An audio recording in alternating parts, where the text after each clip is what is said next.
Bonsoir et merci de nous rester fidèles. Il y a 3 ans, les Burkinabés se soulevaient contre le régime de Blaise Compaoré. Blaise Compaoré au pouvoir depuis 27 ans et qui souhaitait toujours se maintenir malgré l'épuisement de ses mandats autorisés. Un soulèvement réprimé dans le sang, bilan une trentaine de morts et plusieurs centaines de blessés par balle. En outre, des dégâts matériels énormes. Et ces événements ont créé une rupture dans la société burkinabé. La parole s'est libérée. Les travers sont systématiquement dénoncés, mais pas seulement. Une bataille judiciaire est engagée pour la manifestation de la vérité et situer les responsabilités dans les événements de fin octobre 2014. Mais 3 ans après, les Burkinabés se sentent-ils encore profondément citoyens? Sinon, comment expliquer la méfiance toujours à l'égard des nouveaux gouvernants? Comment alors le Burkina Faso se remet de l'insurrection populaire de fin octobre 2014? On en parle avec les éditorialistes de la presse burkinabé. D'abord à ma gauche, Germain Bitiou Nama, directeur de publication de l'événement. Bonsoir. Merci d'être là pour ce panel. Deuxième invité à ce panel, Bourema Ouedraogo, directeur de publication du journal d'investigation Le Reporter. Bonsoir. Bonsoir. Troisième invité à ce panel, Dieudonné Zumbrana, directeur de publication de Aujourd'hui au Faso. C'est un quotidien. Merci d'être là. Bonsoir. Bonsoir, et quatrième invité à ce débat, Ouseni Ilboudo, directeur des rédactions de l'Observateur Palga. Bonsoir. Bonsoir. Voilà donc, bonsoir à tous et merci de venir nous aider à faire le point de la situation générale 3 ans après l'insurrection populaire d'octobre 2014. Très rapidement, on va d'abord, dans un premier temps, essayer de revisiter un peu l'insurrection avant de revenir sur la situation aujourd'hui, 3 ans après le soulèvement du peuple burkinabé. Germain Bitiou, finalement, comment on peut peut-être analyser ces événements avec un certain recul, 3 ans après? Est-ce que le peuple burkinabé se remet de ce qui s'est passé? Non, il faut d'abord, à mon avis, identifier clairement ce qui s'est passé dans la vie des Burkinabés à travers cette insurrection populaire. Je pense que l'insurrection a été un marqueur très fort de la vie de notre pays. Parce que ça a été une occasion où le peuple burkinabé a dit non et a été jusqu'au bout de son non. Ça, c'est très important. C'est très important quand on regarde un peu l'histoire de ce pays. Il a eu des moments où les Burkinabés étaient gagnés par la peur.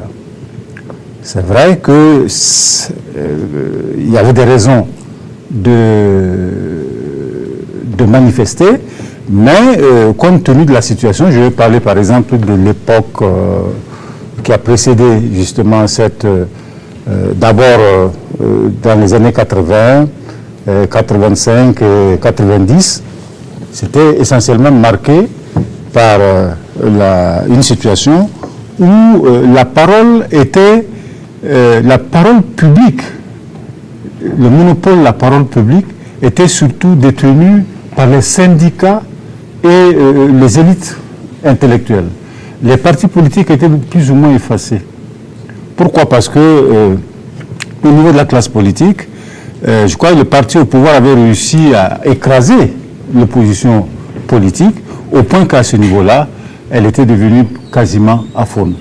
C'est un peu ce qui explique un peu la montée sur scène, n'est-ce pas, de choses, n'est-ce pas, d'hommes de médias, notamment Norbert Zongo, et également aussi, qui était devenu une véritable institution. Et vous avez suivi tout ce qui s'est passé, et voilà. Alors tout ça, ça a créé la peur. Alors je pense que l'insurrection a été, pour les Burkinabés, un moment fort qui leur a permis en tout cas de dépasser cette peur. et de dire non.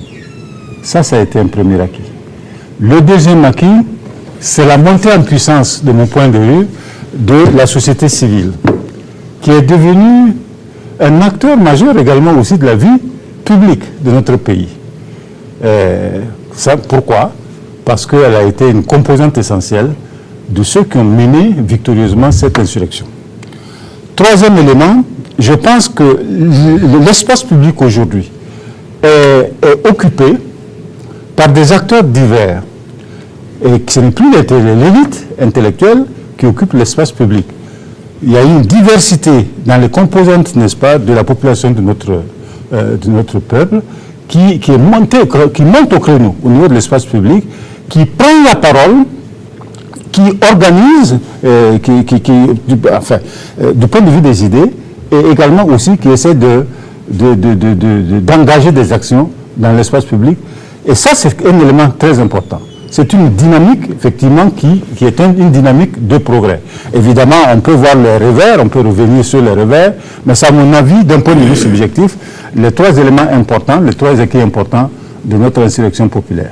Oui, Ousseini Il Boudou, est-ce que de votre avis également, cette insurrection populaire d'octobre 2014 marque une étape dans l'histoire du Burkina Faso? Oui, je pense qu'il n'y a pas de doute, là-dessus. Donc, si nous revisitons un peu l'histoire, en tout cas, du Burkina depuis, en tout cas, les indépendances, il y a eu, bien sûr, en fait, le soulèvement, voilà, de janvier 66. On a eu la kyrielle du coup d'État. Mais à la différence, par exemple, en fait, du soulèvement de 66, qui était surtout mené par les syndicats, ici, il y a quand même, en fait, la société civile, pour ne pas dire, en fait, le peuple tout simplement, qui a, en tout cas, voulu prendre son destin entre les mains. C'est très important.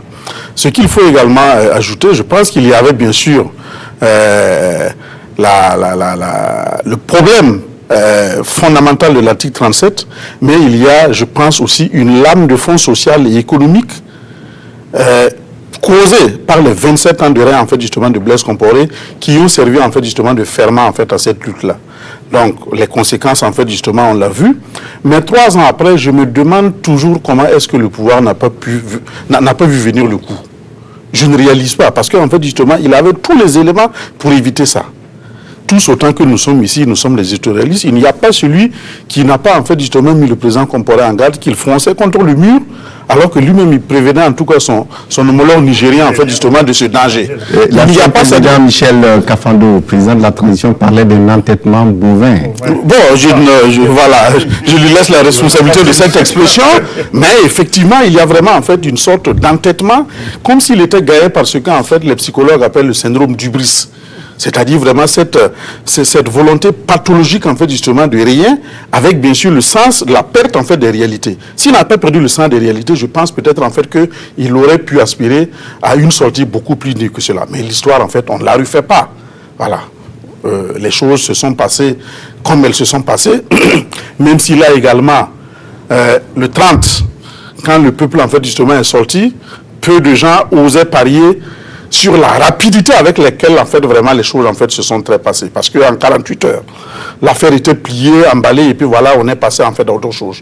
Donc, ça aurait pu, en fait, justement, nous entraîner dans une crise, voilà, interminable, sans fin, aux conséquences, en tout cas, encore plus désastreuses. Bon, mais là, je pense que nous avons aussi montrer que les choses, nos problèmes pouvaient se régler en tout cas très rapidement et passer à une autre étape de la vie de la nation. Oui, Dieudonné Zoungouana, donc les choses n'étaient pas gagnées d'avance, comme l'a dit Ousseini, et que quelque part, les 30 et 31 octobre, peut-être que les Burkinabés ne s'attendaient pas certainement à cette rapidité dont a évoqué Ousseini. Oui, je peux dire oui et non. Oui, parce que, bon, quand même, comme disait quelqu'un, je pense que c'est une anecdote peut-être invérifiable. Je pense qu'il y a eu un ami du président Blaise Compaoré, à ce que je sache, qui l'avait appelé, qui a vu la foule sur une télévision, je crois que ça devait être Africable. C'est le professeur Abdoulaye Batili, et qui a appelé le président pour lui dire « Ah, vraiment, je n'en sais rien, mais si ce que j'ai vu à la télé, là, c'est vraiment ton peuple qui est sorti, c'était, je crois que c'était le 28. Il il y a eu un meeting le 28. Oui, le meeting. Voilà, c'est fort, voilà, vraiment. Si ce que j'ai vu à la télé est vraiment une réalité, alors il faut reculer. Il semble que Blaise lui aurait répondu que, mais bon, je connais bien mon peuple. Donc, c'est vrai que, et je comprends Blaise, comme dirait Ousseini, c'est vrai qu'on ne sait pas pourquoi, mais on l'explique, hein. Blaise Compaoré a toujours eu la baraka. Il a toujours eu la baraka depuis 87. Donc, il croyait toujours à son étoile. 83. Depuis 83. C'est quelqu'un qui a vraiment échappé à pas mal de coups tordus, de coups de Jarnac. Donc, il croyait toujours à son étoile. Parce qu'il a eu deux problèmes. Blaise a eu deux problèmes. Son entrée dans l'histoire, il est entré petitement dans l'histoire, quoique brillamment au coup de Kalachnikov. Il est sorti aussi petitement dans l'histoire pour ne pas avoir vu venir que le peuple burkinabé n'est pas resté celui de 87, parce que je pense que peut-être dans son imaginaire, dans sa tête, il croyait que les Burkinabés sont restés figés depuis 87. Or, aujourd'hui, de 87, si un enfant même qui est né en 87, en 2000, il avait combien 27 ans. Donc ça veut dire il y a eu une évolution des mentalités. Les gens comme dirait quelqu'un, les gens d'en bas, c'est-à-dire le peuple, n'en voulaient plus et ceux d'en haut aussi n'en pouvaient plus. Donc tout ce cocktail-là a créé vraiment quelque chose qui faisait que c'était impossible. On avait en face un pouvoir fossilisé qui était là, qui avait été rejeté en bloc et qui ne pouvait pas tenir. Et il y a aussi un facteur important, peut-être qu'on aura le temps de revenir. Je crois aussi que l'armée a lâché. L'armée, ou plutôt s'est rangée du côté du peuple. Parce que vous vous rendez compte, et ça aussi... Mais il avait le RSP. Je veux dire qu'il avait le RSP, mais je veux dire que, et là aussi l'histoire quand même, quand les passions vont se tasser, l'histoire reconnaîtra aussi que Blaise quand même de ce côté, il a accepté partir pour qu'il n'y ait pas un bain de sang. Parce que le 31 là, il aurait pu faire preuve d'entêtement et puis donner peut-être l'ordre de tirer. On me dira qu'il n'avait pas le choix, il n'avait pas le choix. Mais peut-être que lui-même, sa famille, peut-être les ministres, allaient laisser leur peau. Mais on allait avoir vraiment une boucherie pas possible. Donc l'histoire doit aussi reconnaître à Blaise qu'il a accepté de partir pour, en tout cas, épargner au peuple burkinabé un bain de sang. Oui, à moins que ce ne fût la peur de la CPI. Bon, oui, bon, parce que là, effectivement, si les morts s'étaient comptés par dizaines, par centaines, oui. Il y a déjà eu 36, c'était par centaines. Effectivement, il semble d'ailleurs que, bon, voilà, ceux en fait qui le poussaient vraiment en fait au bout, disaient, ben, écoutez, vous voulez m'envoyer à la CPI ou quoi? Non, mais peut-être là aussi, peut-être qu'il serait, enfin, il n'en serait pas sorti vivant aussi. Voilà, ça allait être vraiment bon, la boucle allait être bouclée. C'est ce que je dis. Mais il a pris l'histoire aussi reconnaîtra que quand même il a accepté quand le général Gilbert Guinguéré lui a dit de partir, quand le ministre Jérôme Bougma a rédigé la lettre de démission, l'a envoyé. Je crois qu'il n'a pas fait de résistance, il a accepté de partir. L'histoire aussi, ça aussi c'est la vérité historique. Peut-être qu'il y a des explications, comme dirait Ousseini, si, mais au moins on doit le reconnaître ça. Oui, Bourema Ouedraogo, s'est-il trompé de peuple finalement, avec les explications que nous avons? Non, je ne crois pas qu'il après 27 ans. Je ne crois pas qu'il s'est trompé depuis. Blaise est resté logique, il est resté dans sa logique depuis le début parce que, en fait, il est arrivé par la peur, il s'est installé par la peur. Au fur et à mesure qu'il avançait, il a ajouté à la peur la corruption et tout ce qui est, en tout cas, qui permet effectivement de faire en sorte qu'on ait plus affaire à des courtisans ou à des obligés qu'à des acteurs politiques qui sont capables effectivement de vous tenir un discours ou en tout cas de vous dire président, telle chose on peut le faire, telle chose on ne peut pas le faire. Donc en fait, Blaise Compaoré a refusé le compagnonnage avec certains acteurs qui auraient pu effectivement lui permettre que la succession se règle effectivement dans un cadre politique suffisamment organisé où après lui, d'autres prendraient les relèves. Je crois qu'à un moment donné aussi, il s'est plus recentré sur la famille au détriment de la famille biologique, au détriment de la famille politique. Et ça, effectivement, ça a créé la cassure progressivement au sein de sa famille politique. L'autre élément, c'est que quand vous êtes soit dans la peur ou dans la corruption, le risque est justement que vous ne pouvez pas avoir tout le monde à la fois. Parce que vous ne pouvez pas avoir suffisamment pour corrompre tout le monde et vous ne pouvez pas faire peur à tout le monde pendant tout le temps. Et le problème qu'on a eu justement, quand vous regardez ceux qui sont sortis pendant l'insurrection et même toute la période avant l'insurrection, vous remarquez que c'est des jeunes, pour la plupart du temps, de moins de 30 ans. en grande majorité. C'est vrai qu'ils ont été accompagnés par un certain nombre de... la vieille garde. C'était pas aussi spontané qu'on Mais l'a dit. voilà, mais les plus nombreux, c'était les jeunes. Qui certains, en fait, comprenaient même pas la peur des aînés. Parce que les gens te disaient, ces jeunes-là te disaient, mais on ne vous comprend même pas.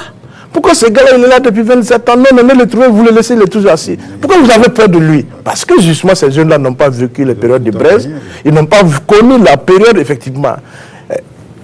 Avant, ceux qui ont fait l'université à un moment donné dans les années 90 savaient que tu viens de lui dire, tu contournes pour faire le grand tour parce que le conseil était fermé. Ouais, tout à fait. À partir de 18h, c'est fermé depuis la radio. Tu dois faire le grand tour à partir de ce qu'on appelle là, de Babangida pour remonter, même si tu habites, quel que soit par où tu habites. Donc, ceux qui ont connu cette période-là, justement, n'avaient pas la même approche ou la même façon de contester le pouvoir par rapport à ceux qui ne l'ont pas connu. La preuve en est que le 30 octobre, quand on cherchait les leaders d'opposition, la plupart avaient disparu.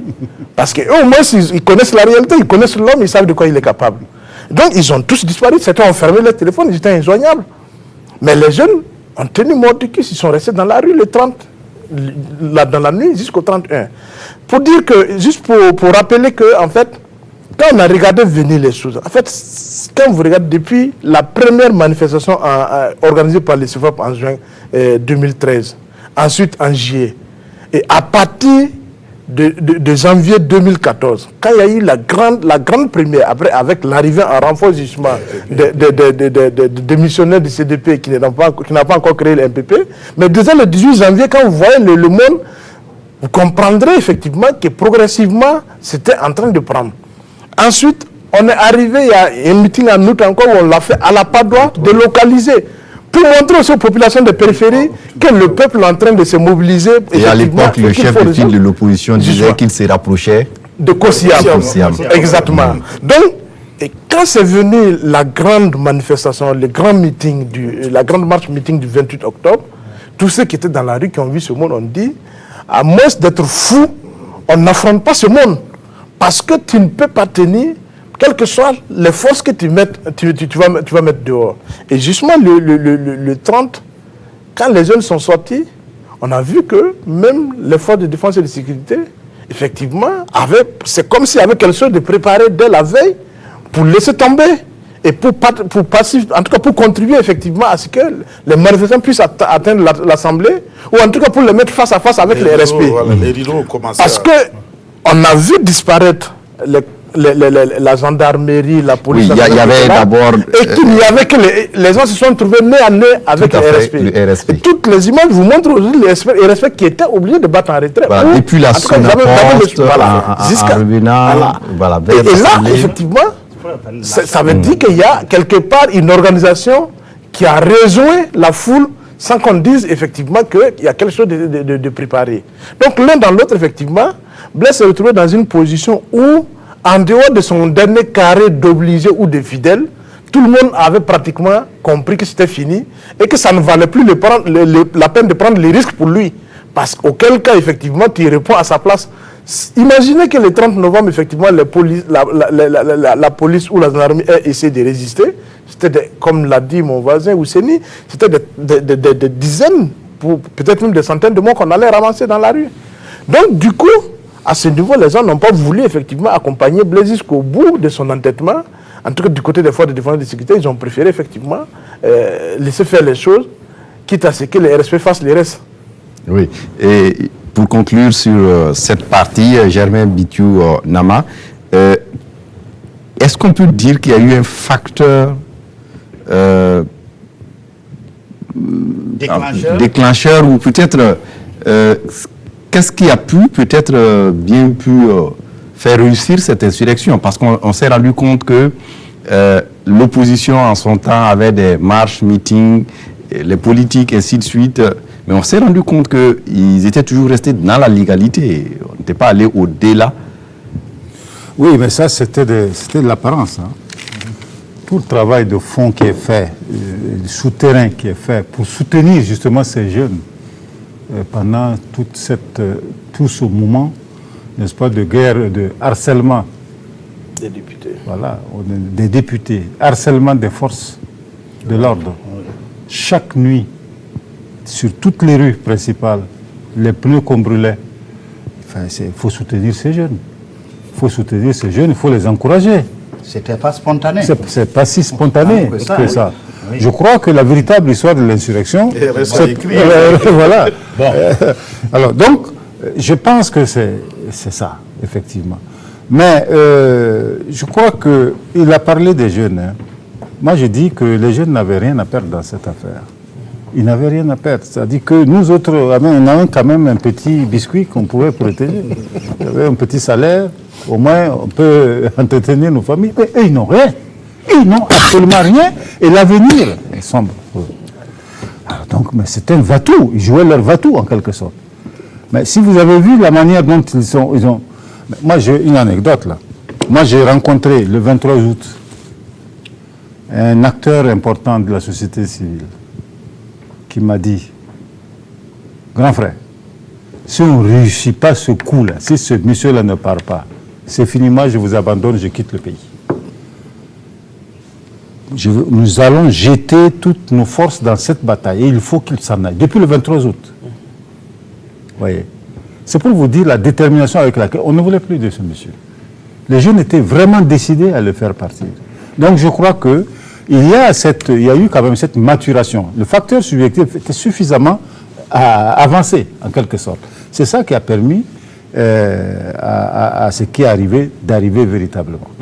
Oui, Dieudonné, pour terminer sur cette Bon, partie. je pense que pour emboucher la même trompette que le doyen Nama, les jeunes, et pour le jeune Bourema, c'est vrai que les jeunes n'avaient rien à perdre parce que, bon, les perspectives s'éloignaient chaque jour pour eux avec cet interminable règne de Blaise. Mais je crois quand même qu'il faut quand même féliciter ces jeunes qui n'ont pas eu peur. Anecdote pour anecdote, il y en a qui avaient fait aussi leur toilette mortuaire et qui sortaient pour les marches et qui se disaient que s'il arrivait qu'ils tombaient sous les balles des sécurocrates du régime déchu, ben on n'avait qu'à aller les enterrer immédiatement, pas besoin encore de faire... Voilà, ils n'étaient pas besoin, vraiment... On a discuté avec des leaders de la société civile qui avaient expliqué en son temps qu'avant de sortir, ils ont expliqué aux jeunes que tout peut arriver. Oui, non, donc il y avait des jeunes qui avaient fait leur toilette mortuaire, mais ces jeunes ont fait... C'est une première. Ils ont fait preuve de témérité et pour un peu compléter ce que Bourem a dit, en fait, beaucoup n'ont pas, peut-être, beaucoup ne sont pas allés, par exemple, le 16 octobre à Darnoué, voir les 13 monticules là. Voilà, ils n'étaient pas là. Les 13 tombes avec Sankara, avec les 12 apôtres là. Beaucoup ne sont pas allés voir ça. Ils n'ont pas vu comment les Lengani, les Zongo sont morts. Ils n'ont pas vu toute la longue liste de ceux qui sont morts par Dieu. Donc, ils n'avaient pas peur. Même bon, ceux qui avaient la trentaine, la quarantaine, bon, ils ont connu quand même Blaise, ils ont connu la période de Braise, la pétrolière révolutionnaire où vraiment sur le campus, les franchis, vous étiez là, on vous tabassait, on venait et puis vous disparaissez. Donc, ils n'ont pas connu ça. Donc, quand même, ces jeunes-là, certains diront que c'est vraiment des sankaristes qui faisaient des jeunes sankaristes qui faisaient du Sankara, sans Sankara. Mais en tout cas, je pense que la matrice de cette insurrection-là, c'est les jeux. Maintenant, on nous dira que peut-être, comme dirait Ousseini, cette histoire de l'insurrection reste à écrire, parce que je pense que quelque part, peut-être qu'on aura l'occasion qu'il y avait quand même en bas des Raspoutines de cette insurrection qui quand même activait, parce que il peut pas... Vous pensez à qui? Bon, moi je ne... à quoi? Mais il y avait quand même des Raspoutines, parce que quand on regarde ces jeux, c'était pas si... Il faut bien des leaders. Il faut bien, voilà, parce que c'était tellement organisé, c'était que quelque part, il y avait un esprit qui quand même qui guidait, parce qu'on sentait que quand même, il y avait des objectifs à atteindre. C'était pas vraiment... J'ai dit qu'il fallait aider les gens. Il y avait quand même un Raspoutine ou des Raspoutines quelque part. Je ne citerai pas de nom. Non, ce qu'il faut ajouter, c'est que c'est vrai qu'il y avait des gens qui ont eu l'intelligence politique de profiter de la situation et d'accompagner et d'organiser avec les moyens qu'ils avaient. Mais il y avait aussi des gens qui n'avaient rien, qui n'étaient pas, ça dit, qui ne répondaient de personne, qui sont sortis parce que, comme l'a dit, ils c'était n'avaient rien à perdre. C'était les plus nombreux et les plus dangereux. Oui, Il puis chacun regardez ce jeune qui est venu avec son t-shirt. En bas de son truc, il a fait une cible sur le cœur. Et il écrit « Ma patrie ou ma mort tirée ». Ce gars, quand il sortait de chez lui, effectivement, on ne savait pas ce qui allait arriver. Mais toutes les caméras, dès que l'Assemblée est tombée, on les a vus. Il y a beaucoup de gars comme ça qu'on a vus, qui étaient effectivement préparés, qui sont, comme tu l'as dit, qui étaient venus. Ce n'était pas parce qu'ils répondaient à un mot d'ordre de quelqu'un, de qui que ce soit, mais parce que pour eux, c'est comme on l'a dit, quand ils disaient c'est la patrie ou la mort, là, c'était effectivement pour eux, c'était la patrie ou la mort. Parce que où ça passait, où ça cassait. Voilà. Mais néanmoins, ceux qui répondaient à des ordres-là, c'est eux après qui vont être devant. Mais tu as déjà vu une marche aujourd'hui, c'est là où on a vu des marches où, au cours desquelles, effectivement, il y avait des gens qui étaient dans des fourgonnettes, qui glissent dans les foules, qui donnent du pain, de l'eau. On n'a jamais vu ça. Et même l'eau, semble-t-il, qu'on buvait. Non, l'eau, c'était pas une eau. C'était pas une eau naturelle parce que le 30 matin, on lui avait injecté quand même un peu quelque chose. Le 30 matin, vous trouvez de partout dans tous les coins des sachets d'eau qu'on a déversés. Voilà. À Monticule. Les gens se servaient à souhait. Et justement, donc 3 ans après, est-ce que le pays s'est remis de cette situation où c'est ni? On parlait des jeunes tout à l'heure. On était sur le sujet d'ailleurs des jeunes qui sont sortis parce que peut-être en tout cas ils n'avaient plus rien à perdre. Comme disent nos amis ivoiriens, Cabrimon n'a plus peur du couteau. Est-ce qu'aujourd'hui, objectivement, le sort des jeunes s'est amélioré? Ça dépend du couteau et ça dépend de celui qui égorge. Voilà, bien sûr. Mais est-ce qu'aujourd'hui, le sort des jeunes s'est amélioré? Je doute fort. Alors, dans notre édition d'hier, nous avons fait une étude que nous avons en fait intitulée « Qu'avons-nous fait de notre insurrection ?» Qu'est-ce que nous en avons fait? Aussi bien les gouvernants que les gouvernés. Si nous prenons dans tous les cas les différents domaines en fait de la vie politique nationale, sur le plan social, le problème de l'emploi, en fait, pour ne pas dire du chômage des jeunes, il est toujours là. Ceux en fait qui sont sortis par centaines de milliers, pour ne pas dire par millions à travers le Burkina, en fait, justement, il y a beaucoup en fait qui ont déchanté. Parce que justement, les promesses que portait en fait justement cette insurrection n'ont pas été tenues en fait dans ce domaine. Sur le plan, c'est-à-dire en fait de l'économie, nous avons en fait une économie en fait qui est en berne. Aussi bien, c'est-à-dire en fait pour les consommateurs lambda, pour les ménages, que pour, c'est-à-dire en fait justement les hommes d'affaires et les opérateurs économiques. À un homme d'affaires à qui, voilà, on parlait d'économie, je lui ai dit vraiment la situation de l'économie là, et la personne m'a dit, ah bon, parce que nous avons toujours une économie, c'est dire la désillusion dans laquelle en fait justement les gens sont en train de s'enfoncer. Si vous prenez le domaine sécuritaire, là c'est pire. Nous avons, c'est-à-dire en fait presque, voilà, toutes les semaines, on ramasse en fait des cadavres. Bon, malheureusement, on a l'impression qu'on n'a pas encore trouvé en tout cas la réponse adéquate pour faire face en fait à ce fléau-là. Sans la paix, il n'y a pas, c'est-à-dire en fait de démocratie, de progrès qui vaille. Ce n'est pas la peine en fait qu'on se fasse des illusions. Il y a, c'est-à-dire en fait, même du domaine du point de vue de la gouvernance. Bon, voilà, ces derniers temps, il y a quand même en tout cas voilà, des informations qui reviennent en tout cas sur certains écarts. Ce n'est pas ces derniers temps, depuis le début d'ailleurs en fait justement du nouveau pouvoir. Donc sur des incartades, pour ne pas dire en tout cas des fautes graves, qui sont commises en tout cas dans l'exercice de leurs fonctions par certains responsables. Donc c'est dire que les choses peut-être n'ont pas fondamentalement changé. Dans le domaine politique, vous voyez, l'UPC Zéphirin Diabré qui a boycotté la cérémonie de ce matin, il a sans doute en fait justement de bonnes raisons de l'avoir fait. Je ne veux pas le défendre, mais bon, il est convaincu que ce sont les vieilles méthodes de déstabilisation des partis politiques d'opposition dont on parlait tout à l'heure qui sont encore revenus en surface. Malgré en fait justement notre insurrection, malgré c'est-à-dire cette refondation de la démocratie qu'on espérait. Si nous prenons dans le domaine en fait de la magistrature, les petites combines entre c'est-à-dire l'exécutif et puis le judiciaire se poursuivent. Il ne faut pas se faire des illusions. Il y a peut-être en fait certaines décisions. Il y a le rapport sur la magistrature qui. Voilà, c'est ça. Fait débat présentement. Qui fait débat présentement. Et puis bon, il y a certaines décisions qui sont prises toujours peut-être en fait à l'épaisseur de l'enveloppe.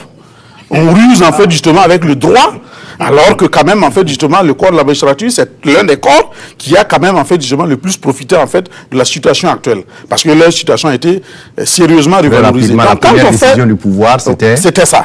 C'était ça. Donc quand on fait le tour d'horizon, bon, au niveau du citoyen lambda aussi, l'incivisme en fait il est toujours là.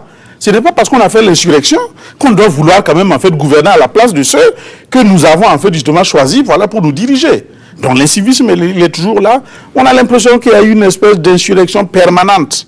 Est-ce que ce n'est pas dû un peu à ces années cumulées de Blaise Compaoré au pouvoir, où la méfiance s'est installée avec le citoyen qui se méfie, qui ne veut plus être dribblé comme on le... Oui, mais non, il y a, ça dit, une différence entre la veille citoyenne et le désordre, en fait, justement, généralisé. Il y a la société civile, en fait, les organisations de la société civile qui sont là, voilà, qui essaient quand même, en fait, justement, d'ouvrir le banc pour que vraiment, en fait, les travers dans lesquels nous étions dans le passé ne se reproduisent plus. Entre ça et l'espèce vraiment de chien-lit qu'on est en train d'installer, il y a quand même, en fait, justement, un grand pas. Et je regrette que, bon, nous soyons aussi prompts, en fait, à critiquer, effectivement, voilà, ceux qui nous dirigent, mais sans que chacun fasse peut-être sa propre introspection et voir, voilà, qu'est-ce que, en tout cas, à mon petit niveau, je peux faire pour que, en fait, justement, les choses s'améliorent. Donc, pour vous dire, 3 ans après, j'attends encore de voir. On va y revenir, Ousseini Idboudo. Germain Nama, est-ce que c'est votre avis également que nous avons un pays en panne? Écoutez, moi j'ai l'impression que le pouvoir a surpris ceux qui nous gouvernent aujourd'hui. C'est vrai que effectivement les choses sont... Ils ont cheminé quand même avec l'ancien pouvoir 26 ans avant certainement d'avoir... Oui, mais le vrai dirigeant, c'est lui qui est parti. C'était un pouvoir... Qui ça? Le vrai dirigeant, c'est Blaise Compaoré. C'est lui qui gouverne. Les autres ne faisaient qu'exécuter en quelque sorte. Voyez-vous. Mais ils ont Si vous appris avez, de Blaise Compaoré. Apparemment, non. Voilà, la preuve, c'est qu'ils n'ont pas appris de Blaise Compaoré. La transition ou la transmission du pouvoir, vous voyez, elle est chaotique. C'est pour ça, justement, ils ont des problèmes à trouver leur marque par rapport à ça. Moi, je suis en train de me demander si, compte tenu, effectivement, de cette situation dans laquelle une insurrection, nous n'avons pas beaucoup connu d'insurrection. On n'a pas cette culture d'insurrection dans notre pays. C'est une première dans notre pays. Si on peut parler, le 3 janvier, c'était rien par rapport à ce qui s'est passé. Moi, j'étais dans la rue le 3 janvier 1966. J'ai même écrit un éditorial là-dessus. Ça n'a rien à voir avec ce que nous avons connu le 30 et le 31. Voilà. Donc, je pense que c'est vraiment quelque chose d'inédit. Et compte tenu de cela, et compte tenu du fait que ce sont les forces politiques qui n'ont pas apparemment d'expérience du pouvoir, moi je pensais à une sorte de combinaison, d'union, en tout cas de ces forces-là, pour essayer de sortir de cette période de trouble où personne ne voit clair. Ça va leur permettre effectivement, à partir de ce moment, une fois que vous avez mis en place un certain nombre de bases, n'est-ce pas, qui puisse stabiliser l'État, on pourrait effectivement passer maintenant à cette démocratie classique. Nous sommes rentrés dans une démocratie classique où finalement on gère le pouvoir. Alors que face aux problèmes qui se posent, mais il faut absolument un autre type de pouvoir pour régler les problèmes des jeunes aujourd'hui, pour faire face aux attentes des jeunes. Ce n'est pas le cas. C'est pour ça, effectivement, on piétine comme vous le constatez. Oui, sur le front social, par exemple, on a cette fronde sociale qui s'amplifie de jour en jour. Oui, Bourema Ouedraogo, est-ce que c'est votre avis également qu'on piétine par rapport à cette gestion du pouvoir? Est-ce que les tenants du pouvoir actuel n'étaient pas préparés à la gestion du pouvoir? Je me pose la question depuis effectivement quelques mois après leur accession au pouvoir, si effectivement ils étaient préparés, parce que entre le fait d'être compagnon ou l'exécutant de quelqu'un et passer soi-même effectivement à la décision, on s'est rendu compte qu'effectivement on avait des acteurs qui n'avaient pas toujours cette expérience de la décision. Parce que quand vous regardez tous les vrais problèmes justement de ce pouvoir, c'est leur indécision. Au moment où il faut des décisions, ils patinent. Et au fil de l'heure, au fil souvent des mois, des décisions incompréhensibles. Voilà. Et au fil des mois, les autres se sont dit, bon, puisqu'on a un pouvoir qui ne décide pas, qui ne sait pas où aller, bon, nous au moins on sait ce qu'on veut. Donc chacun sort sa revendication. De gauche à droite, ça sort. Et le drame, c'est que ce pouvoir, pour prouver effectivement qu'il n'y était pas préparé, tente de résoudre les problèmes au cas par cas. Dans sa déclaration sur l'entroi de l'insurrection populaire, le MPP, impute cette responsabilité de la fronde sociale à l'ancien pouvoir déchu d'être derrière pour tirer les... Mais il faut que, si le MPP veut gérer le pays, il faut qu'on sorte de la logique de la complotite. C'est les autres qui sont toujours en train de comploter contre nous. Mais au fond, le MPP ne se pose pas la question, qu'est-ce qu'ils ont fait aujourd'hui depuis qu'ils ont pris le pouvoir, qui montre qu'ils ont cette capacité effectivement de répondre aux aspirations des insurgés dont ils se réclament. Parce que la question de fond, ce n'est pas de dire que... Je n'ai pas la prétention de dire que ce n'est pas vrai qu'il n'y a pas l'ancien pouvoir. Mais la façon dont ils sont arrivés au pouvoir, la façon dont ils sont partis du CDP, les gens s'attendaient à le pouvoir les écraser. Oh, c'est eux qui ont quand ils puissent renverser la vapeur à un moment donné. Mais il ne faut pas qu'ils s'attendent à ce que les autres passent les bras pour venir leur dire bonjour monsieur. Ça c'est le minimum au moins. Ils devaient être préparés effectivement à ce que les autres ne leur fassent pas des cadeaux et que les autres effectivement puissent travailler à les faire échouer. Maintenant, qu'est-ce qu'ils font pour réussir? Moi, j'ai l'habitude de dire que je ne comprends pas ce pouvoir parce qu'ils avaient tout pour réussir, mais ils font tout pour échouer. Mais quand Simon va se balader avec des calages chez des députés, est-ce que c'est quelqu'un qui l'envoie? Est-ce que ça, c'est la faute du CDP? Non. Quand on attend que les routiers disent qu'ils vont rencontrer le Premier ministre et disent non, le gouvernement n'est pas capable de décider et que le président du Faso est obligé de les recevoir pour régler le problème. Et ça, c'est la faute de l'opposition. Quand les policiers manifestent de façon spontanée, lèvent des gardes dans des Saint-Gilles, même au niveau des Saint-Gilles, et que le président du Faso est obligé de les recevoir pour discuter lui-même des problèmes. Est-ce que ça, c'est la faute de l'opposition? Les agents du Trésor demandent statut particulier. On discute à longueur de temps, on ne finit pas. Est-ce que ça, c'est la faute de l'opposition?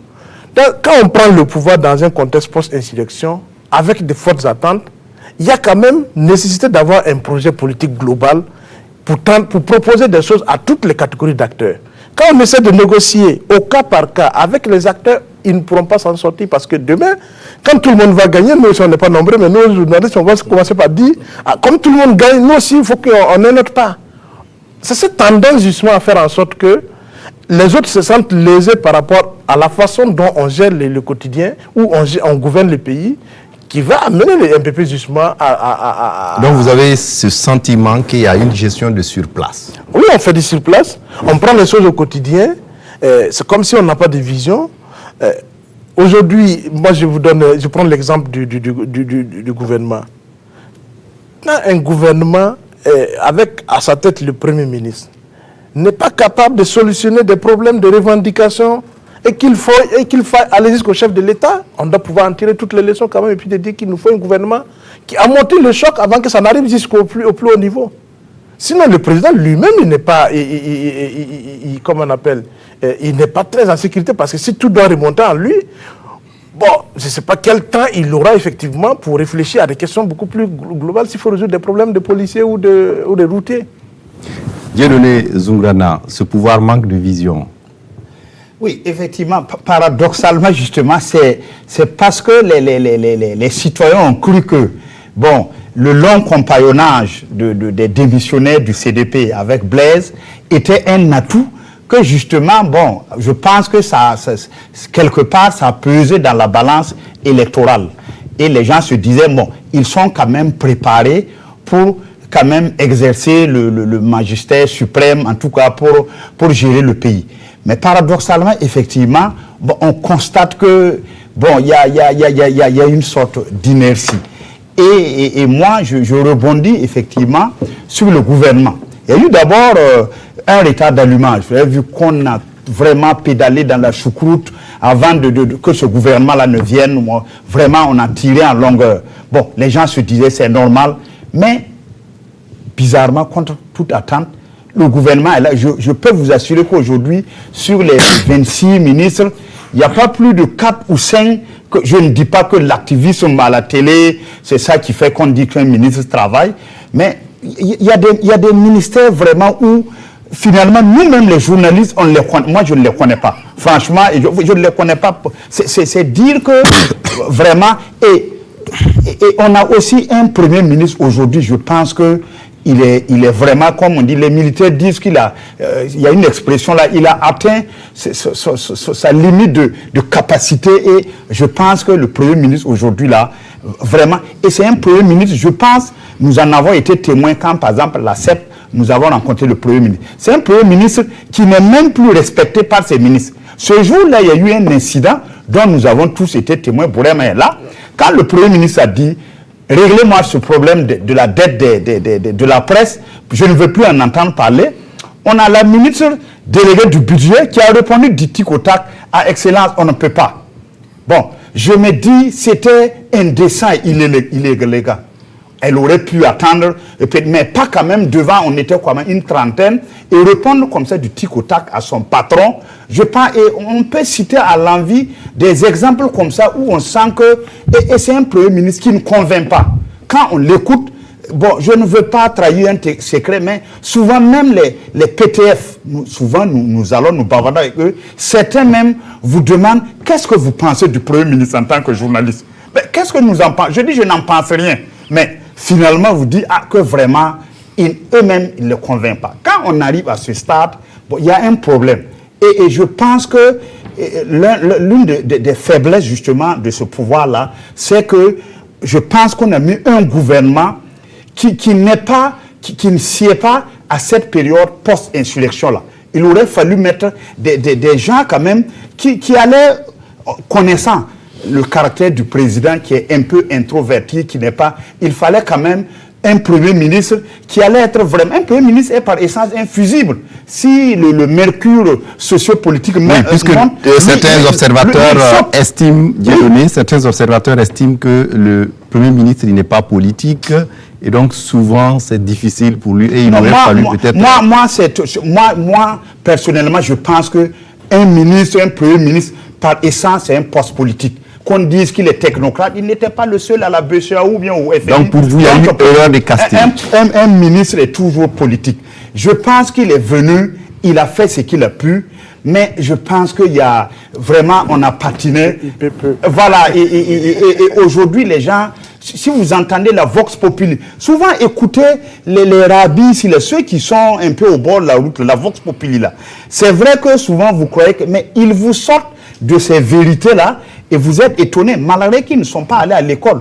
Aujourd'hui, c'est quoi? 22 mois après l'exercice du pouvoir, et une copie sur laquelle les populations auraient dû dire, vu que quand même le président, il a été bien élu, une copie sur laquelle quand même les populations, les mandataires, le peuple auraient dû mettre une mention bien, ou en tout cas un 16/20. Aujourd'hui, je pense que s'il y avait à noter sur une copie, peut-être qu'on mettrait un 10 forfaitaire sur cette copie-là.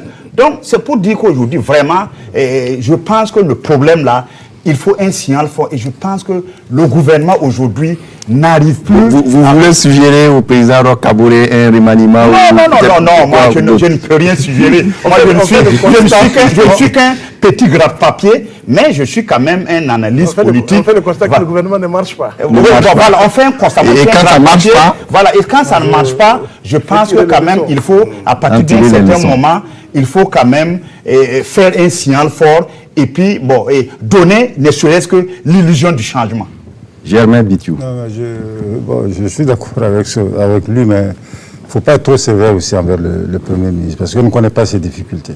Moi, j'ai dit une chose. De toute façon, la note de 10 que lui l'administre là, elle est solidaire. Le président est solidaire de cette note de 10. C'est ensemble qu'il faut les noter 10, en quelque sorte. Mais quand vous voyez le président qui ne réagit pas, qui est en fait une sorte de diesel, mais moi j'ai un peu l'impression aussi qu'il constitue une sorte de blocage par rapport aussi à l'avancée du Premier ministre. Et puis peut-être à lui apporter des choses, le gars il va dire, bon écoutez, ce n'est pas le moment, etc. Nous ne savons pas ça. Donc vraiment, je veux qu'effectivement on analyse le problème, ça ne va pas et c'est global. Moi je ne rends pas responsable le Premier ministre. Mais en fait, c'est global. On doit rendre responsable quelqu'un, c'est le président. Tout à fait. Oui, c'est le président, c'est lui qui a été élu, mais pour aujourd'hui, il a été élu, bon, à moins d'exiger que le président ne démissionne, je sais, mais quand même l'État, par exemple, toute l'année 2016 a constitué l'état de grâce. Les Burkinabés ont tellement serré la ceinture qu'ils se disent que, bon, 2016, c'est encore un état de grâce qu'ils ont accordé au gouvernement. Mais 2017, on sent toujours quand même ce marasme économique-là, pour ne pas dire une économie comateuse. On sent l'incivisme populace là. C'est-à-dire, vous vous rendez compte, le Burkina a été pris en otage 2 mois par les gens des impôts et du trésor, 2 mois durant. Et on ne sait pas combien de milliards on a perdu. Et aujourd'hui, chaque fois qu'on négocie avec les syndicats, comme je l'ai dit sur un plateau, c'est l'État qui pèse toujours la culotte. Ouais, mais c'est la faute à qui ça? Oui, c'est la faute au Premier ministre? Non, mais pas le Premier ministre, mais je vais dire qu'on a hérité. Mais il faut aussi restaurer. Mais c'est ça, à moins de dire au Premier du Faso. Mais c'est sa faute. Il manque de fermeté, il manque d'une certaine autorité. Voilà, si on raisonne, je pense vraiment comme le grand frère Germain, que la république est d'abord collégiale. Elle est d'abord collégiale et le premier des responsables, c'est d'abord en fait le chef de l'État. C'est lui en fait justement qui a été élu, c'est lui qui allait trouver en fait son premier ministre. Beaucoup de gens étaient dubitatifs au début. Si au bout du compte, dans tous les cas, ce dernier en fait ne donne pas satisfaction, c'est lui dans tous les cas en fait qui doit en répondre. C'est le chef de l'État. Voilà. Mais je me demande rétrospectivement si nous n'avons pas en fait justement placé la barre trop haut. On a tellement, c'est-à-dire en fait justement espéré de cette insurrection. On pensait que dès la fin en fait du régime de Blaise Compaoré, on allait se lever un matin et puis voilà, tous on allait raser gratis. Non, ça ne fonctionne pas comme ça. Mais est-ce que c'est pas oui, ça ne fonctionne pas comme ça. Oui. Ensuite, à la décharge, si je veux, par charité chrétienne ou islamique, c'est comme on veut. C'est vrai que en fait le pouvoir a été cueilli à froid dès le 15 janvier 2016 avec l'attentat en fait justement qu'on sait et qui ont peut-être en fait justement servi de curseur en fait depuis, c'est-à-dire en fait ces 2 ans. Ce n'est pas une excuse absolutoire, mais ça peut expliquer peut-être en fait un certain nombre de choses. Cela dit, le président a été élu en fait justement pour 5 ans. Il est en fait, il a déjà épuisé 2 ans. Peut-être que le meilleur à venir, je l'espère, pour lui, pour les Burkinabés, mais aussi pour lui. Parce que l'insurrection, en fait, justement, les gens sont sortis dans la rue, mais peut-être en 2020, ils n'auront pas besoin, en fait, voilà, d'aller donner leur patraille. C'est dans les urnes, en fait, que l'insurrection peut se faire. C'est aussi simple que ça. Avant, bien sûr, la démocratie était un peu biaisée. Il y avait quelqu'un qui était à hauteur d'homme, pendant que, en fait, justement, les autres volaient au ras des pâquerettes. Aujourd'hui, je pense que les forces, quand même si elles ne sont pas tout à fait équilibrées, il y a quand même, en fait, match. Donc, si le chef de l'État, en tout cas, justement, il a intérêt à prendre conscience, en fait, justement, de la situation. Sinon, c'est dans 3 ans, dans tous les cas, que le réveil sera douloureux. C'est aussi simple que ça. On se pose même la question de savoir est-ce qu'il pense à un second mandat.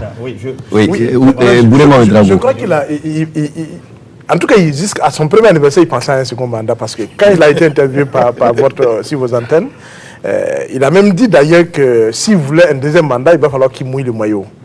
Donc ça veut dire qu'il pense à un deuxième mandat.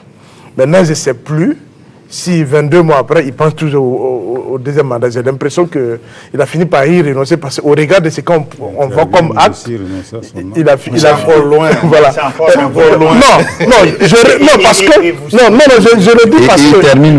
le dis parce que au regard de ce qui se passe aujourd'hui, de la gouvernance que nous avons de l'État aujourd'hui, à moins d'avoir comment on appelle, de n'avoir pas une claire vision de la réalité du terrain, avec ce qui se passe aujourd'hui comme gouvernance, je ne crois pas que si le président peut espérer effectivement un deuxième mandat. Parce que le problème de fond, c'est quoi? C'est que aujourd'hui, c'est comme il a dit, en 2020, l'insurrection ne pas se passer effectivement dans la rue, mais dans les urnes. Mais pour que ça se passe dans les urnes aussi, en faveur du pouvoir actuel, il faut que les gens aient au moins l'illusion que les choses commencent à changer. Parce que le problème de fond, c'est quoi? Dès qu'il y a eu, après l'élection présidentielle de 2015, législative et présidentielle couplée, quand le président a gagné les élections, tous les observateurs avertis ont commencé par dire effectivement que c'est maintenant que la vraie transition commence.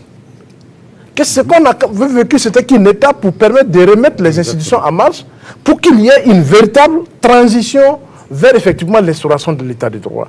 Et ça, on avait pensé effectivement que les gars allaient avoir le triomphe, en tout cas les vainqueurs allaient avoir le triomphe modeste, en allant effectivement faire en sorte que l'ancien chef de file de l'opposition qui était avec eux jusqu'à l'insurrection, qu'il y ait un compromis historique pour gouverner ensemble, quitte à ce que les gens définissent un peu le cadrage, comment ils vont partager le pouvoir. Mais on a vu que les gens ont commencé par dire c'est mieux qu'entre partis de gauche, on se retrouve dans une majorité et que les autres, les libéraux, aillent se retrouver pour s'opposer. Aujourd'hui, effectivement, la preuve en est que ceux de gauche sont allés ensemble, mais le problème de la question quotidienne, effectivement, se pose. On ne sent même pas, effectivement, qu'il y a un projet autour duquel cette majorité s'est constituée. C'est comme si tout le monde allait rejoindre les MPP pour partager juste ce que les MPP voulaient partager avec eux. Du coup, il n'y a pas, même ceux qui avaient dit que des gens qui nous avaient promis l'enfer, si c'est eux qui gagnent, ils sont dans la majorité. On est où? Oui, et justement, Dieudonné, est-ce que en cela, les attentes des Burkinabés, par exemple, sur la question de la justice, où on attend toujours de savoir ce qui s'est passé, qui a donné l'ordre de tirer sur les manifestants, des dossiers piétines, il y a comme une sorte d'attente fortement... Oui, avant de répondre à cette question, effectivement, bon, peut-être que sur le sujet précédent, peut-être que les Burkinabés s'attendaient vraiment à un miracle. Bon, le miracle n'a pas eu lieu, mais qu'est-ce que vous voulez? Sous l'insurrection, la transition, les gens disent on est dans un pouvoir transitoire, donc attendons, quand il y aura les élections, ça va mieux aller. Bon, on a fait les élections, bon, on est peut-être à mi-mandat, et bon, jusqu'à présent, donc peut-être c'est ça. Parce que quand le ventre est vide, l'urne sonne creux aussi, c'est ça. Maintenant, pour en revenir à la question sur la justice, c'est le ventre mou, justement, de cette période post-insurrectionnelle-là. Parce que, qu'est-ce qu'on remarque? On a remarqué qu'à l'an 1 de l'insurrection, bon, le parquet est sorti nous dit, bon, le dossier des victimes de l'insurrection, des blessés avance. Deuxième anniversaire, c'est la même ancienne qu'on a entendu s'ériner. Et pas plus tard qu'il y a quelques jours, vous avez entendu que le parquet veut aller auditionner Zida au Canada, dans le cadre justement des victimes de l'insurrection. Bon, donc on a l'impression que bon, à chaque anniversaire de l'insurrection, bon, en tout cas côté judiciaire, bon, on agite un peu bon, quelque chose comme ça, bon, question d'amuser la galerie, bon, et puis après, ça fait pchit, comme dirait Jacques Chirac, oui. Mais véritablement, aujourd'hui, la justice est indépendante. Ça, on en discute. Avec tout ce qu'on peut dire comme desiderata, comme la justice aujourd'hui, quoi qu'on dise, même s'il y a un fil rouge qui la relie à l'exécutif, officiellement, elle est indépendante et elle fait ce qu'elle veut, ce qu'elle juge, bonne. Mais les gens aujourd'hui, entre le justiciable et la justice, il y a toujours un peu cette méfiance. Les gens attendent toujours. Les gens attendent toujours et on se dit que peut-être qu'il faut, par exemple, le début des procès. Le début des procès, c'est vrai que le temps de la justice n'est pas le temps de naturel, les gens attendent des choses, mais quand même, aujourd'hui, il devait avoir un début de procès. Et ça, c'est vraiment une des faiblesses ainsi, justement, du pouvoir aussi, bon, qui aujourd'hui, comme dirait quelqu'un tout de suite sur le plateau, là, a presque tout donné à nos magistrats.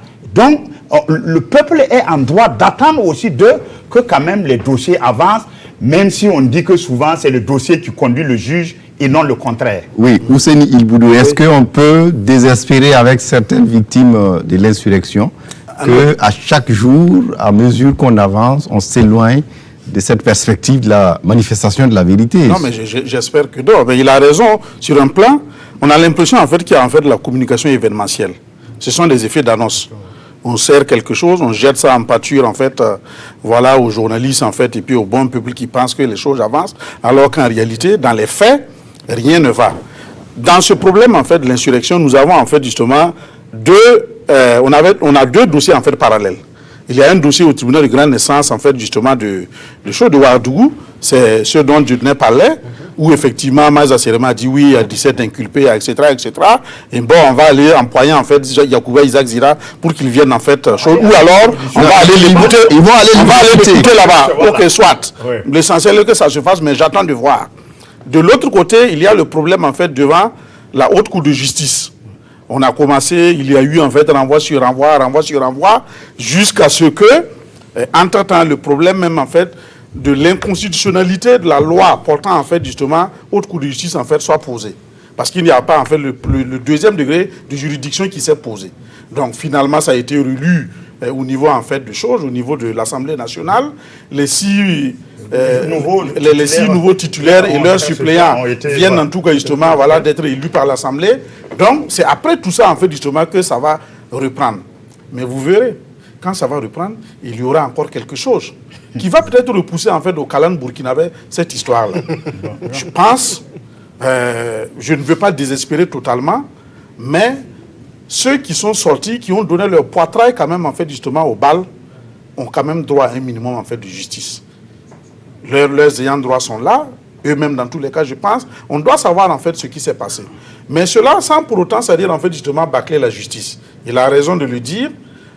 La justice, en fait, justement, c'est prendre son temps. Ça peut ne pas nous plaire.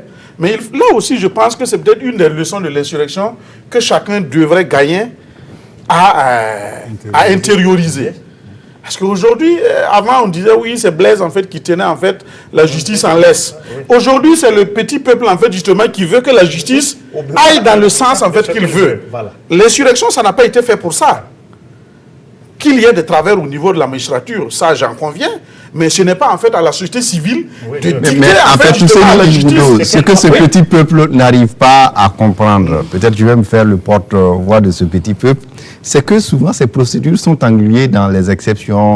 Et finalement, il se pose la question, est-ce qu'un jour, je vais connaître la vérité? Je suis assis à la maison, on m'amène le reste, une chaussure, un habit, on dit voilà, c'est le reste de ton papa. Je comprends, c'est-à-dire sur le plan, il faut que je comprenne. Sur le plan humain, je comprends, c'est-à-dire en fait la détresse des familles. 3 ans, c'est-à-dire en fait c'est une éternité. Le droit, il sait être tordu, mais il faut qu'on l'accepte comme ça. Si la loi, c'est-à-dire en fait justement, a prévu en fait toutes ces exceptions, mais qu'est-ce que vous voulez? Les avocats aussi sont quand même quelquefois dans leur rôle, et vous n'êtes pas quand même, vous n'ignorez pas que parfois les procès se gagnent en fait au niveau, c'est-à-dire en fait de la forme. Voilà, eux ils sont au service de leurs clients pendant que les magistrats en fait sont au service de la vérité. Donc les deux, c'est-à-dire en fait des ne sont pas toujours conciliables. Mais il faut qu'on accepte que si on veut la refondation de la démocratie et la refondation de la justice là, bon, même si en fait voilà les décisions ne nous plaisent pas, il faut c'est-à-dire que je vais peut-être en fait déraper un peu sur dans le domaine du coup d'État, même si ce n'est pas l'objet, parce que le coup d'État c'est un peu un appendice voilà de l'insurrection. Bon, quand vous voyez aujourd'hui, on prend c'est-à-dire en fait Djibril Bassolé, on l'accuse en fait voilà de tout, voilà qu'il soit coupable en fait ou pas, moi je n'en sais rien, mais on le met en fait en résidence surveillée alors que tout le monde reconnaît que, c'est-à-dire, en fait, la résidence surveillée n'existe pas, c'est-à-dire dans l'arsenal, en fait, judiciaire, en fait, burkinabé. On fait quoi? Peut-être qu'il aurait, peut-être, en tout cas, fallu, moi, sincèrement, j'aurais préféré qu'on le laisse là-bas, plutôt, c'est-à-dire, en fait, justement, que d'avoir à violer la loi, créer, en fait, une situation. Et ça, c'est une décision. C'est une décision administrative. C'est le gouvernement même qui prend une décision pour expliquer comment cette résidence surveillée doit se faire. En fait, justement, la loi avec toutes ses rigueurs. La résidence surveillée existe, mais pour les étrangers. Sinon, dans l'arsenal, par exemple, pour un étranger dont on craint qu'il prenne la fuite, on peut le mettre en remet. Pour un Burkinabé, effectivement, dans notre droit, la résidence surveillée n'existe pas. Et c'est un décret qui explique un peu comment cette... oui. Et ce qui est un peu quand même paradoxal. Oui, Bourima Ouedraogo. Si les questions judiciaires, je crois également aussi que peut-être l'autre erreur aussi au niveau des insurgés, c'est d'avoir cru que si vous êtes seulement effectivement que Blaise part pour que tout change. Parce que quand on regarde, c'est la même administration que, si on prend l'administration publique, c'est les mêmes acteurs. C'est la même administration publique que nous avons accusé de tous les noms d'oiseaux qui est toujours là. Les principaux animateurs, les cadres qu'on a, c'est les mêmes qui sont là, toujours là. Quand vous prenez la justice, c'est pareil. On a beau changer quelques responsables à quelque niveau que ce soit, mais c'est les mêmes acteurs qui ont leur culture, leur culture professionnelle, qui n'est pas la culture professionnelle exigée par les insurgés, qui ont aussi effectivement la réalité de terrain où tel que les dossiers doivent être traités. Quand vous regardez par exemple dans le dossier du mandat d'arrêt contre Guillaume Soro, qu'on amène des magistrats de haut niveau à tripatouiller une décision de justice, ça, aucun insurgé ne pouvait parier effectivement que ça pouvait arriver dans les postes insurrectionnels. qu'on publie, qu'on fasse... Mais il y a des choses, effectivement, qu'il faut reconnaître, ça bouge doucement. Maintenant, il faut travailler, effectivement, à ce que ça puisse changer. Quand la justice elle-même décide de faire, effectivement, une enquête aussi des soupçons, ou en tout cas des suspicions d'écart avec la déontologie au sein du corps, ça c'est tout nouveau. Il faut les encourager dans ce sens. Maintenant, leur dire que ça ne doit pas s'arrêter là. Une fois on produit le rapport, qu'on dépose qu'il y a des gens qui ont été épinglés, il faut effectivement qu'on ait courageusement, on prenne courageusement la décision de sanctionner, ne serait-ce qu'administrativement. Parce qu'aujourd'hui, c'est clair, il y a 37 magistrats, effectivement, selon le rapport d'enquête, qui ont effectivement monnayé, soit monnayé des décisions de justice, en tout cas qui ont eu des écarts avec l'éthique et la déontologie en matière. Et le rapport donne froid au dos. Le rapport donne froid au dos parce que telle personne prend de l'argent pour accorder une liberté provisoire, ou bien pour enfermer quelqu'un pour faire plaisir à un autre justiciable. Et ça, effectivement, il faut que le corps de la magistrature, si effectivement la justice, ils sont aussi animés, la grande majorité des magistrats sont aussi animés par effectivement cette volonté de sortir de cette situation où le magistrat est indexé avec la main gauche, comment il y a cette révolte-là en interne, effectivement, pour nettoyer un peu les écuries, sinon, effectivement, ça va poser, on va continuer à dire que la justice Je pense que, et je termine là-dessus, je crois que véritablement, comme je dis, avant, je n'aimais pas beaucoup Paul Kagame du Rwanda, mais je pense qu'il faut un peu du Kagame au Burkina pour que ça commence à bien marcher. Vous ne faites marcher ou pas? Voilà, un peu, parce que la démocratie là, la démocratie telle que nous voulons la vivre là, elle ne marche pas. Parce que les gens confondent démocratie et libertinage. Je peux tout faire. Oui, si on a chassé Blaise, il n'y a pas quelqu'un ici qu'on ne peut pas chasser. Et finalement, comme disait Oufoué, entre le désordre et l'injustice, il préfère l'injustice parce qu'on peut réparer l'injustice. Or, le désordre, une fois que c'est la chienliste. Donc, je pense qu'il faut un peu du Kagame dans ce Burkina-là. Et vraiment, ça va un peu mieux marcher. Oui. Ousseini, on termine juste par cette question un peu provocatrice. Est-ce que peut-être il faut craindre le retour de l'ancien régime? Est-ce que les Burkinabés insurgés aujourd'hui doivent regretter peut-être...